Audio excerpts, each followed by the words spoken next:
Values, main values ఈ tuition. కాబట్టి నేను దాన్నే నమ్మాను, ఈ 10 ఏళ్ళు అవే పాటించాను. దీంట్లో కొద్దిమంది బాధపడి ఉండొచ్చు, కొద్దిమంది సంతోషంగా ఉండొచ్చు. అయితే మేము ఎంచుకున్న మార్గం ఈ రోజుకి మమ్మల్ని సక్సెస్ నడిపిస్తుంది. సో ఫస్ట్ టైం ఈ ట్యూషన్లో 10 ఏళ్ళుగా ఇవ్వాలనుకుంది. దానికి ఎక్కడో ఒక దగ్గర కొంత అసంతృప్తితో దాన్ని అనౌన్స్ చేయలేకపోయాం. ఫస్ట్ టైం ట్యూషన్లో ఆదిఫాకి 5000 రూపీస్ ట్యూషన్ తరఫున అనౌన్స్ చేస్తున్నాను.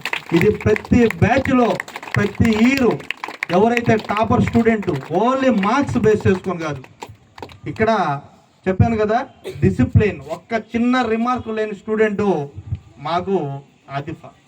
ట్యూషన్ చేరినప్పటి నుంచి కూడా ఏ రోజు కూడా ఒక్క చిన్న ఇష్యూలో ఎక్కడ కూడా టీచర్ దగ్గర మందలించుకోవడం కానీ ఎక్కడ చేయలేదు. మనం ఇచ్చే అమౌంట్ కుదరదు తనకి.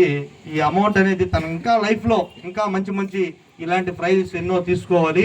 అదేవిధంగా దీన్ని ఆదర్శంగా ఇప్పుడుండే 10th విద్యార్థులంతా కూడా తీసుకొని మీలో ఎవరు టాపర్ వస్తారో మీరే ప్రశ్నించుకోండి. ఆదిఫా స్టాఫ్ అనుకుంటున్నాను.